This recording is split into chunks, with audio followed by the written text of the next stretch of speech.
BowTie Barbecue has always been a work of passion. It takes time, skill, and a blend of perfect temperature, wood, smoke, and meats. We just took it up a notch. Taste the passion. BowTie Barbecue, 6724 Waters Avenue, Savannah.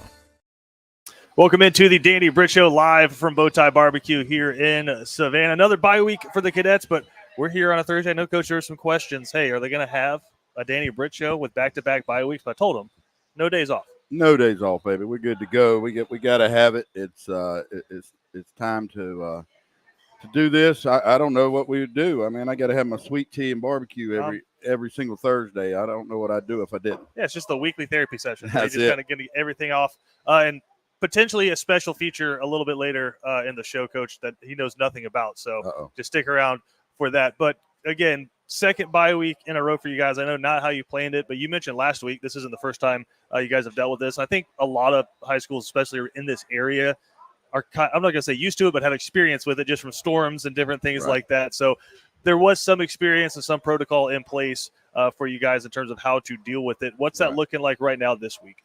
Yeah, we have. We've done it a number of times. Did it during COVID. Actually went 3 weeks and then played a playoff game. We've done it because of hurricanes and having to move games to the end of the year and all the things. And we actually did it, and it was kind of planned back in the I think it was 13 and 14. Right. If I remember correctly. So we've been there. It's not great, but we've kind of learned how to handle it. We get back, try to heal up. You get back in the weight room and do a little bit more there.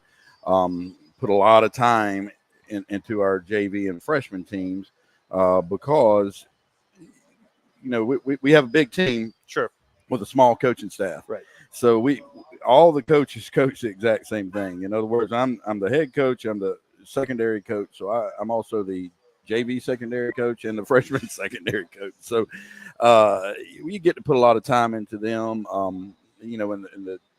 so it can be good. Of course, go back to some fundamentals and stuff as well. And I know for you guys, it's maybe not the same as some of the other schools when it comes to how they approach varsity JV in 9th grade. I know some schools that is it's completely segregated, where it's you have a JV staff and they are coaching the JV team. You have a 9th grade staff and it's very developmental and you're coaching just the 9th grade guys. Then of course you have your varsity staff, but you guys, pretty much everybody's practicing with each other, but then you have some time, like you said, now to really dial in on those guys. And that's what we try to do. And I think it's good for the most part. I mean, if you're at a Camden, let's say, that's a little different. You have enough teaching positions to where you can hire professional coaches as teachers there to run all of that. Sure. We don't have the staff to be able to do that. So they get the same coaching. Now, the good part of that is they get the same coaching. Like AJ DePhillips is coaching the freshman quarterback just like he's coaching, Stephen Cannon.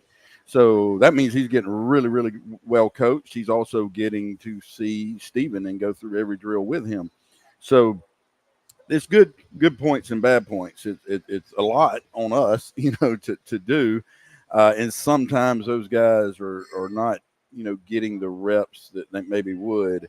But it's certainly better than a lot of places I've seen. They say, okay, JV, we've hired these 3 community coaches. You're going to go over on this field and work. Right. Yeah, they don't get the same work. So we've been able to really, really kind of dial in on that a little bit, get a little more work, with the JV and freshmen. I think with that, probably not the shock factor when you do have to call upon some of those younger guys when it comes to playing in varsity. I know for me, back in my high school days, I remember distinctly at the end of my 9th grade year, because you only play 7 games, it was kind of the honor where the head coach would come over and say, hey, here are the guys that are going to be staying up with us for the rest of the season. And it's like, I haven't talked to this dude in like 8 weeks. And all of a sudden he's coming over here and saying, hey, you're going to stay up with us and go to work and get your butt kicked by the varsity guys for a few weeks. So a little bit different to where you have a relationship with these guys from day one. Yeah, it is. And I think that's really good. They know exactly what's going. They have a relationship with the seniors, actually. You've mentioned Jameer Lee several times as a freshman, and I'm going to keep doing it. Yeah, good looking kid. Just high potential, great potential. And so we pulled him up. He's working on the scout team, D-line, which you go, oh, great for him. Right. It really is great for him because you're getting incredible work in there. He's getting better. We're watching him. He's getting coached. We still coach him while they're on the scout team, and he's doing a really good job of that. And then when we go to team, and we have different ways we'll do it. We'll go team O and D going at the same time, and that's their primary position. Sure. Then we will cross over, or either go full, all available. Okay. And we'll go, let's say team D all available. Well, then Jameer gets a lot of reps with the first and second team defense. So it's a good way to do it. It's not ideal necessarily, but they're getting well coached. You're right. We still at the end of the season we'll keep a smaller roster, and we'll cut a lot of guys loose. But you're right. There really is no difference. You're like, wow, I get to be one of the, 5 freshmen maybe that are still on this varsity team, but they're used to every process, every bit of it. They're going to the same practice. They don't feel like a guest, just kind of sticking along with it. Right. They've done it from day one. And with guys like Jameer Lee, same time, you don't have a whole lot of 300-pound guys that you can throw on your scout team, so you got to use them when you got them.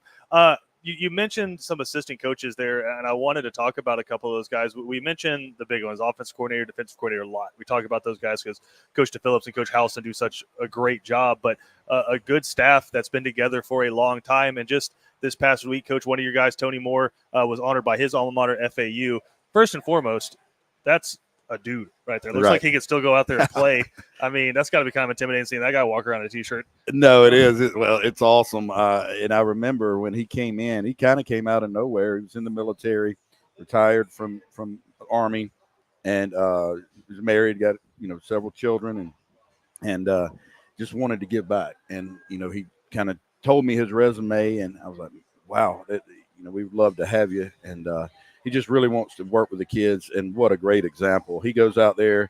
He and Coach Collins yesterday, I'm like, what are you doing? They come up with their cleats and all. They're like, hey, Coach, if everything's good, he grabbed the practice schedule, said, I'm going to go out. We're going to get a workout in. So they're out there doing real football workouts. Right. And you can tell when you look at him, he looks like it. And but that's a great example for the kids. And just a little bit about his background, like you said, played at FAU. Mm-hmm. Can you give us a little bit more about just his experience in football? Yeah, he played in Florida in high school, played at the high school in Tallahassee. Is it Lincoln or Lee? Tallahassee, I believe, is Lee, but I could be wrong. Okay, but anyway, big time high school football, and then played at Florida Atlantic, and then played in the NFL a little bit. Was on some practice squads, and so has that experience as well.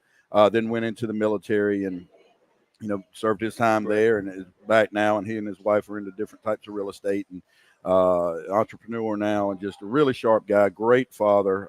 Brings his son Q, his oldest son Q, around a lot. Who everybody loves having him around. He's a neat young man, and Tony, I just can't say enough about him. He's volunteering. I mean, we give him maybe enough for part of his gas money, is what he gets paid, but that's not why he's doing it. He's doing it because he loves the kids. He loves giving back. He enjoys the game of football, and has just been a great addition to our community. If you look at him, and we got the picture up on the screen, I think one arm is about the size of most people's legs.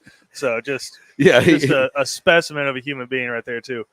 He works out all the time, as you can tell, and he owns a training company as well, and he lives in Richmond Hill, so he does a lot out of Richmond Hill, and trains a lot of the young men and women that want to get better athletically. And he trains with I think it's AMP Speed and Agility is what it's called, what his company's called. So he trains a lot of explosive workouts and does a lot of different things. So great man. I would say young man. He's way younger than me. There you go. But great man, and certainly if anybody out there is looking for somebody to get their kid with to do some training, one, he's a very good man and good father, so you would be proud of what he does and what he says. Also, he's very smart on his training. It's not he's very scientific about it. There you go. And then another guy that we were texting about a little bit, Coach.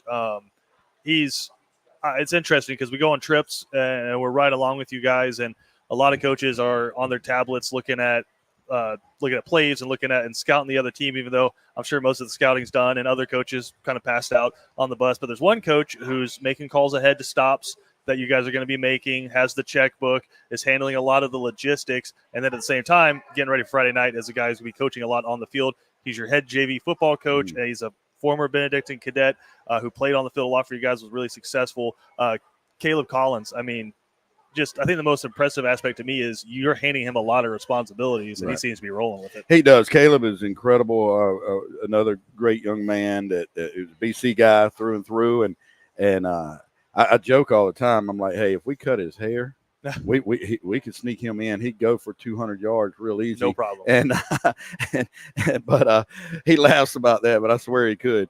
But, yeah, he does a great job for us. Anything we ask, whether it's drive a minibus, whether it's, go pick up this kid. He's got several kids. He makes sure and takes care of them, picks them up, buys them dinner if they need it, and we'll do everything we ask him to do.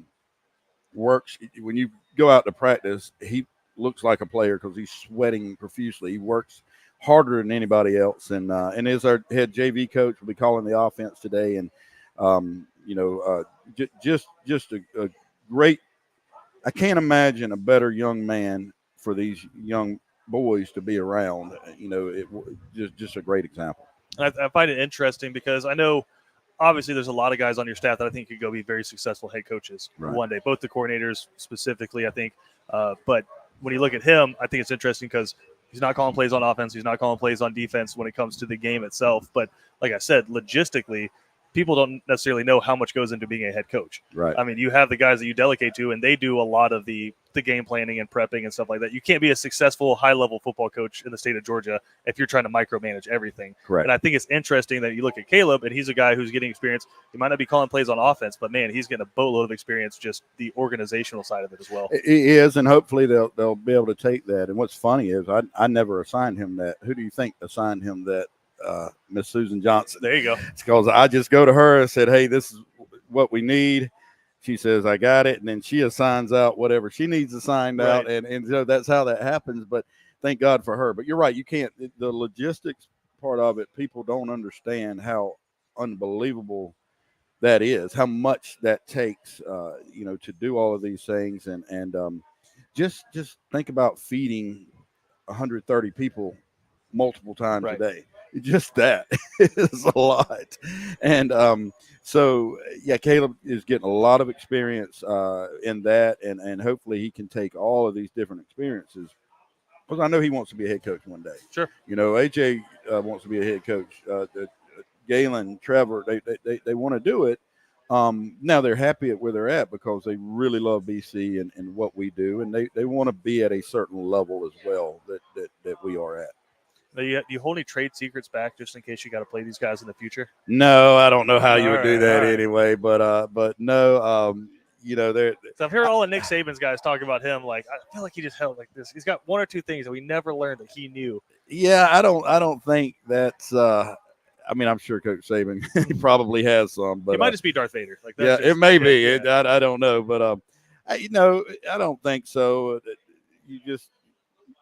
They're around it, and they learn by being around it. I'm not a big meeting guy, and in fact, I think most meetings, it drives me crazy. Absolutely drives me insane. As an administrator, I've been in some with you. As an administrator, I've sat in meetings so much. I think I've done my time, and most of it is pointless. I'm like, we could have done this in 10 minutes. Sure. Like literally 10 minutes. Okay, get out of here. I try to be that way with the coaches and not make them meet and just have conversations and then have a protocol and a process in place, and you just follow that. And that makes it easy if you got the process. Say, hey, slight change in process, and that's a quick, 30-second talk instead of a hour-long meeting. So hopefully they're learning through the process and can take that. And I'm sure there's some things they'll do differently.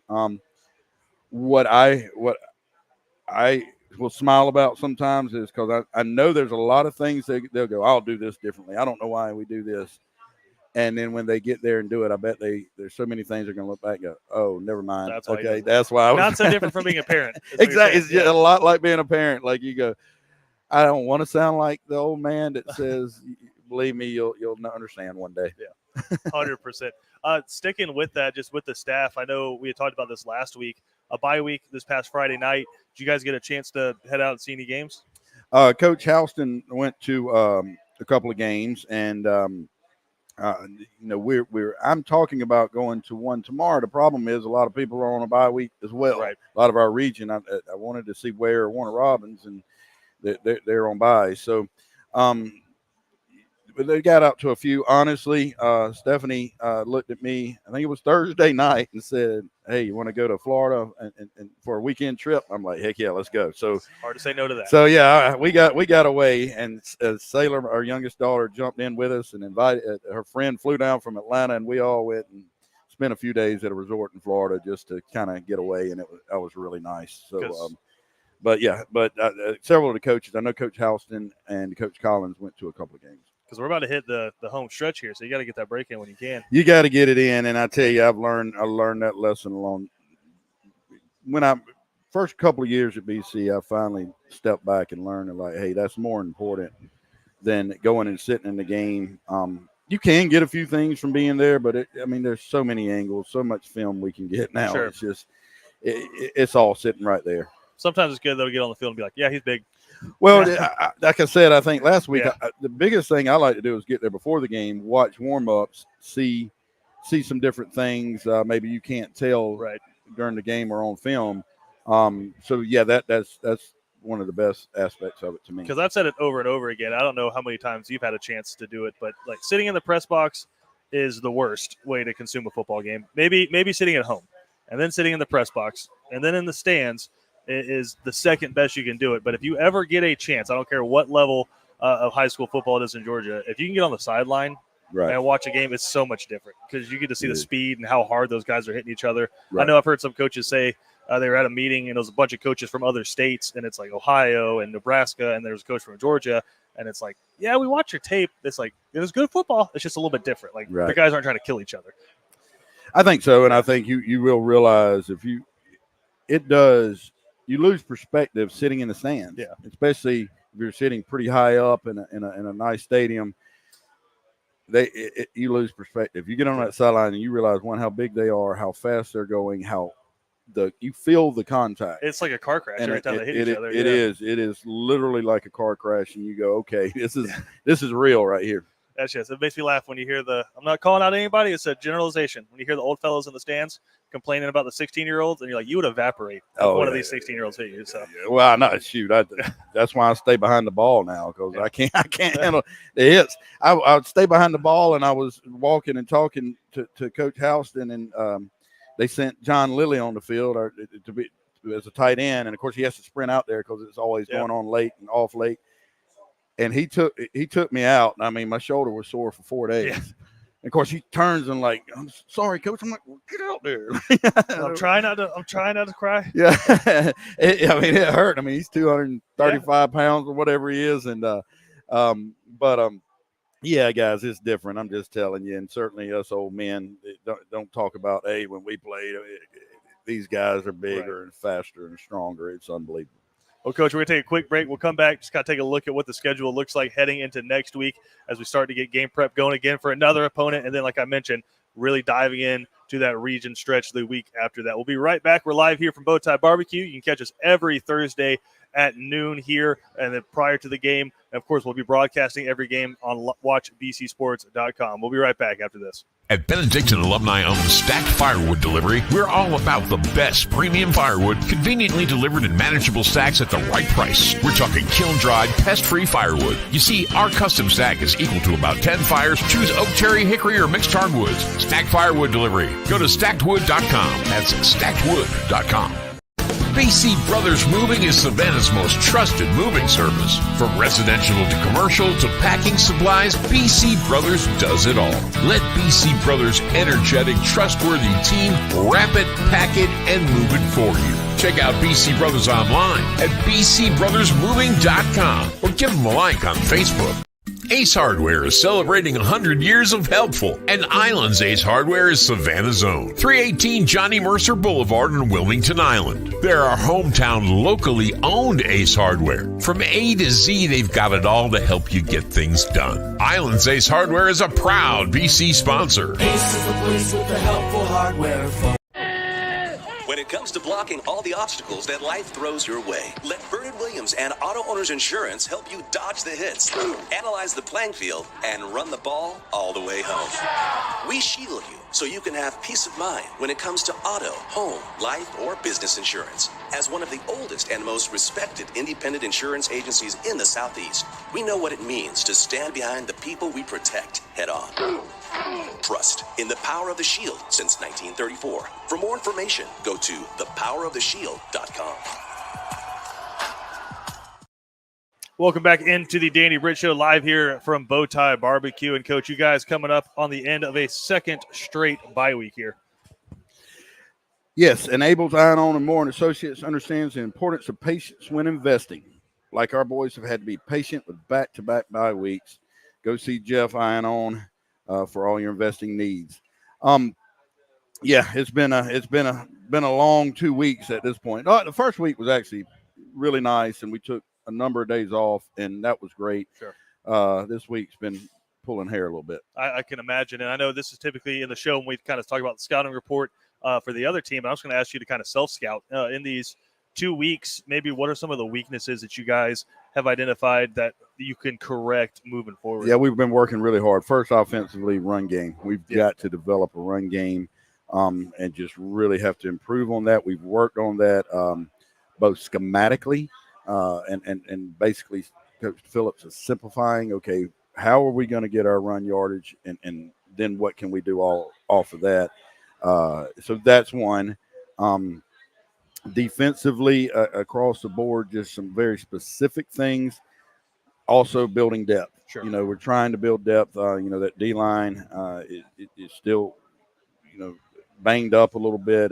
We had a couple guys with some slight injuries this week doing very, very simple things because, like I said, the worst thing you want to do is get somebody hurt in the bye week, right.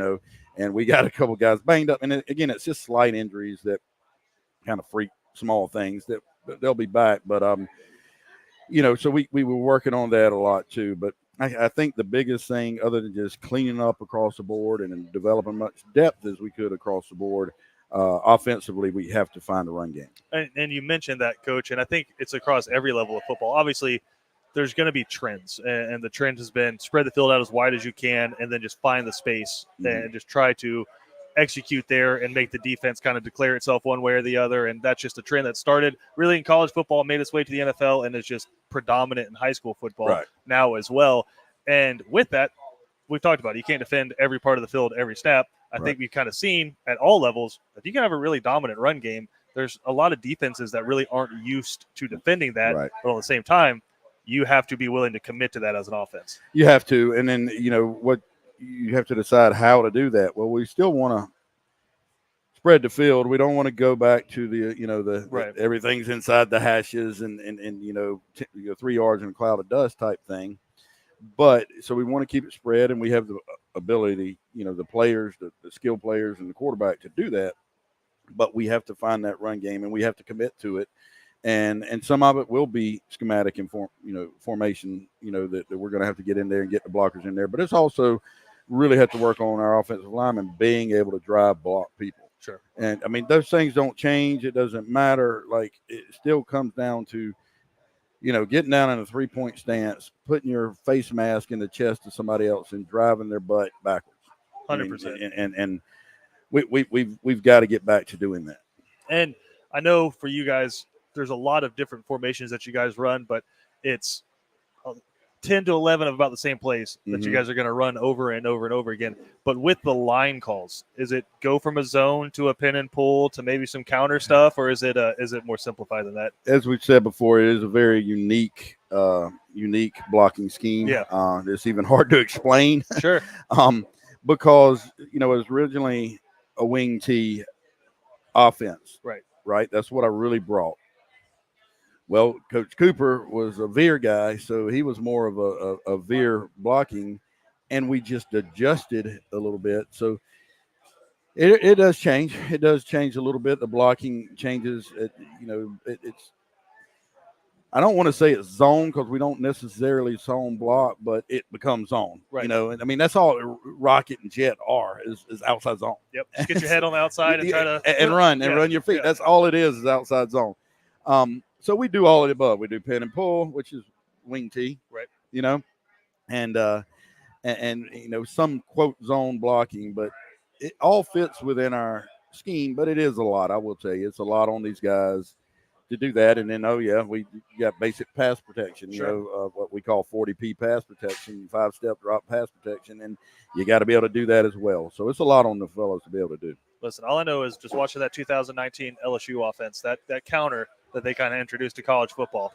Beautiful. I'm not on here. I know there's a lot of guys that give you play recommendations, but I'm just saying maybe once or twice. Yep, it is beautiful. But how much of that play calling goes into the style of running back that you have? Because if you got a burner that's going to be able to get to the outside and stick his foot in the ground and go, if you got that Reggie Bush kind of shaky Darren Sproles type, it's different. But with Stanley Smart and the guys that you have, how does it change year to year with what you're trying to do? It does. It does change and has changed. I mean, we've morphed from what we were in 2011 and 12 into we became a sideline to sideline type team because of John Wesley Kennedy, Tyreek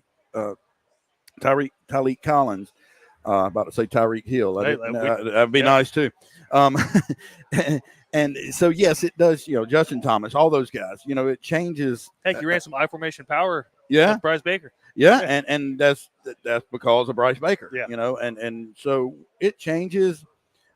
Stanley's still developing as what exactly kind of running back he'll be, sure. And so the part of all of that goes into what we're trying to do there, and then you have to fit it to within your system. That's the other thing. Yes. So, and I feel like we've done a good job with that, and we just have we also play some pretty sporty teams. So one way to describe it. Yes. So that's part of it too, which is what we wanted to do to get better. Now with the offense that you're running now, I know it's been coached a little bit differently. Is it hit the hole as hard as you can and then make a move, or do you kind of want him to be patient in the backfield and find it? I want him to hit the hole, and in fact, I told Stanley this week, I want him to hit a hole and not make a move. I want him to show that 10-6 speed into the end zone. Yeah. Hit your head on the goalpost? Yeah, hit your head on the goalpost. Yeah. So that's where we're at. Now, usually one cut is what we say. What I like to say is, hey, you're a one-cut guy. Go. Yeah. And everybody kind of running with that type of mentality right now. We used to say that with John Wesley Kennedy, and if you'll remember, that wasn't how it was. He would stop, he would start, sure. And go, what are you doing? And then go, never mind, do that again. And you let them develop into that. But right now we're trying to be hit the hole, and go. Now there are some where you may have to, slow it down a pace to find that hole because it could be, whether you cut up, whether it's just like clean your cleats in the wing tee. That's what we always said. You're running buck sweep, clean your cleats. That guy's going to kick, clean your cleats behind his behind, and go. So it depends on exactly what we're running, but for the most part, I want them to hit that hole and accelerate. If push comes to shove, you get 3 yards, and if they tackle you, and we're on I tell pace. them all the time, you go try to. Your goal is to get 4 yards. Yep. 4 yards. 4 yards is a beautiful play, and then what happens is then that turns into 20 or 60. Right. So just go do that. Just hit as hard as you can. Now, coming up tonight, Coach, we're going to be over at the stadium behind the school for a JV game. First time we've been broadcasting one of those here on Watch BC Sports. An excited kind of opportunity for some guys who don't get a whole lot of screen time for parents and family members maybe not in the area to see them. So just give us a little bit of a scouting report on this JV team. I know there's no varsity game, so potentially could see some guys play all 4 quarters tonight. Yeah, we don't have to worry about the quarters, which is good. Now the guys, obviously starters, are out, right, and seniors are out. So a number to anybody with a slight injury or anything that maybe could have played, we're just going to hold them. But so a lot of guys will be getting reps, and what you'll see is a lot of guys that are my special teams guys.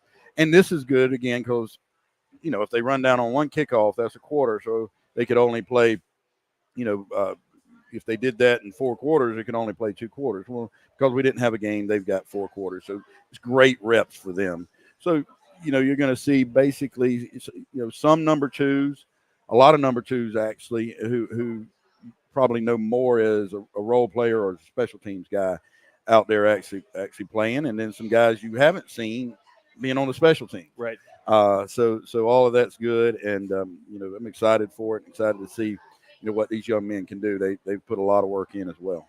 And the starting quarterback there, Amari Burst, I know, outstanding baseball player. Right. Kind of had a little bit of a rough start when we tried to get him into the Burt County game. I know it's got to hurt your heart a little bit when you give a guy a chance and there's a fumble on the snap on the first play, but still just a very, very talented athlete and a guy who obviously has an arm, just sitting behind a guy who is pretty good at playing quarterback as well. Right.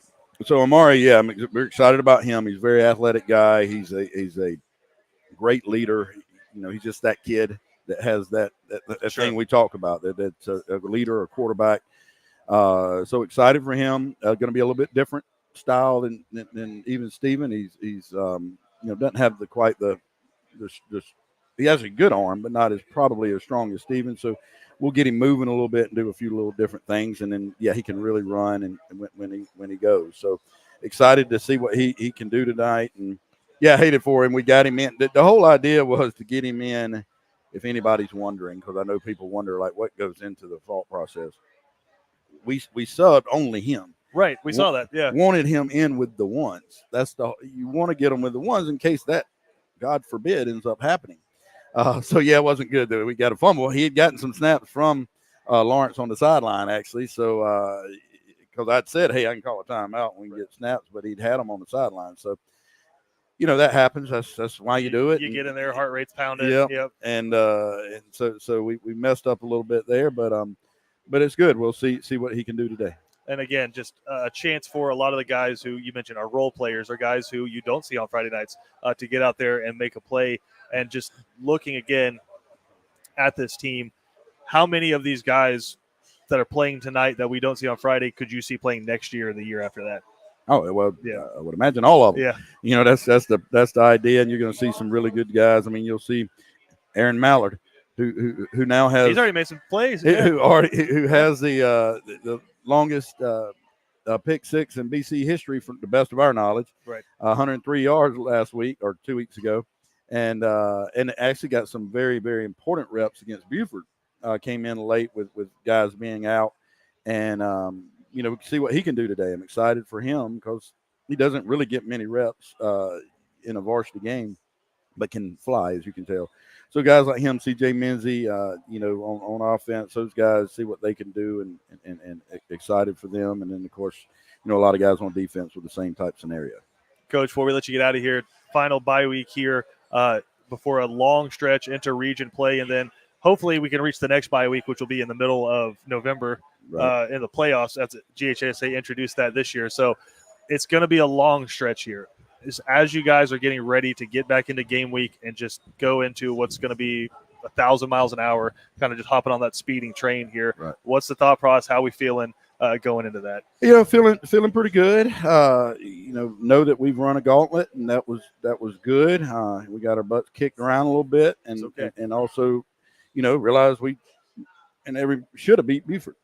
So feeling pretty good about where we're at. Still got a long way to go. The guys seem to be in good spirits, and we've worked them really hard, introduced a lot of different things. We're lifting twice a day, right. Several times a week during the season, different things, a lot more meetings and that sort of thing. So I think they're feeling good about it. They understand that, today's, other than the JV game, today's going to be a little more lax. They'll condition tomorrow morning, have a nice weekend, and then Monday it's going to be red line. And I think they all understand that. Time to get back after it. So, again, coming up today, about 4:45, we'll start off with a pregame show and then broadcast that JV football game. And then next Thursday we'll come back game week for the Danny Britt show. And then Friday night, Westminster, they're live from Memorial Stadium. We're back at it. So, again, make sure you come out, support everything that we're doing. We appreciate all the Cadets fans, and make sure you're filling up Memorial Stadium next Friday night. I know it's a reminder. You kind of get lost after 2 weeks, but we need to see a whole lot of fans in that stands. Yeah, we need to see a lot of fans. There's only a few home games, as Christian has mentioned multiple times, and just come out, support us. The kids really like it. It means a lot. And come out and check us out, and let's have a great time. Well, for Coach Britt, I'm Christian Gokella here live at BowTie Barbecue. We appreciate everyone tuning in, and we'll see you a little bit later for the JV game against Jenkins.